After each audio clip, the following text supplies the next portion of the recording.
Chapter 56 of the Dragon Ball Super manga is now among us, and I have to say, this is one of the best chapters I've ever read.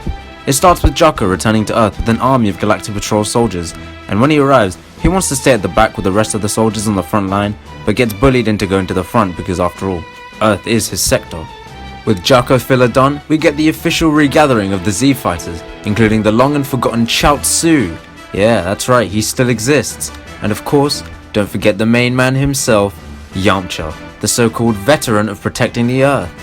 Majin Buu also returns to the lookout, but he's still sleeping, so there goes any chance of him for the rest of the arc. And at this moment in time, Goku and Vegeta are literally nowhere near, so there is not going to be any chance of them showing up for a while, which is actually great because the forgotten Z Fighters can finally get a chance to get their names back on the map, because these two are only needed to really finish in the final fight when Moro arrives. And this fight is actually handled way better than the Frieza Force one, because we have more characters minus Goten and Trunks again, and we also get the army attack the actual planet itself by scattering to different parts of the world, so they could steal the treasure first. So the Z Fighters split up, leading teams of Galactic Patrol members, and yes, this means Yamcha is a leader right now. And as they go off to fight Moro soldiers, Krillin actually gets his rematch with Yumba, who was sending off a group of girls to go do some stealing. Now obviously, Master Roshi was out here, so you know how he is. He was obviously going to go ditch and follow those chicks because, well, perv life. And he uses the Krillin needs to believe in himself more excuse to dip and just leave Krillin to, well, Krillin. Gohan and Piccolo then meet with Shimareka, who as 7-3 sneak up and steal their powers using the abilities of an invisible species.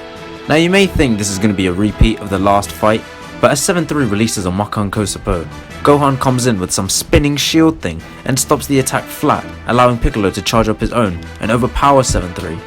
Now, who else noticed this cheeky little throwback to Cell? Just me? Well, fine then. 7-3 then switches to Gohan because, well, he's stronger, so Piccolo starts firing blasts that Gohan actually jumps off of to get close and get in a clean shot. This is because combo moves are actually more effective against 7-3 because he's only able to use one power set at a time.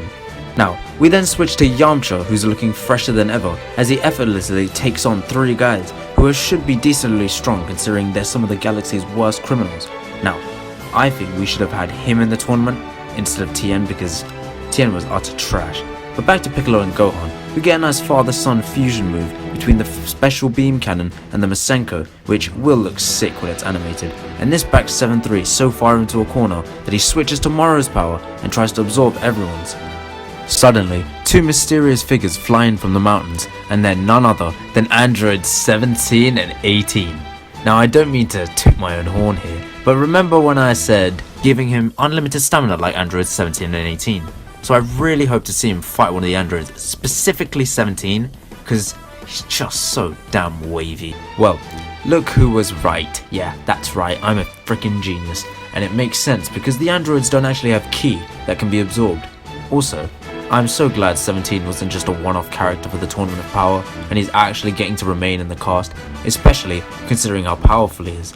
Now when I said minus Goten and Trunks earlier in the video, it's because they're back on 17's island, which sucks man, because they deserve some love, but I guess maybe another time. Now, 18 actually lets it slip that they're only doing this because they're getting paid, even though 17 didn't want people to know, because otherwise it sounds like they're heartless mercenaries, which was a nice bit of banter between the two. Now, Moro during all of this has just been watching and is disappointed in his forces, but at the same time, he's excited because he can absorb all this power, except hopefully 17 and 18, who should have some important role to play in the final fight against him.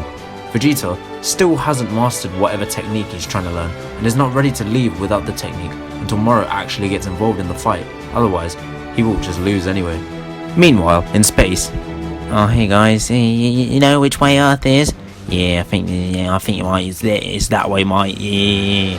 That's right, Goku's just lost, and he's trying to find directions so he can get close enough to Earth to hopefully instant transmit there. Or he forgot he can do that, which, either way, it's a nice joke for the end of the chapter.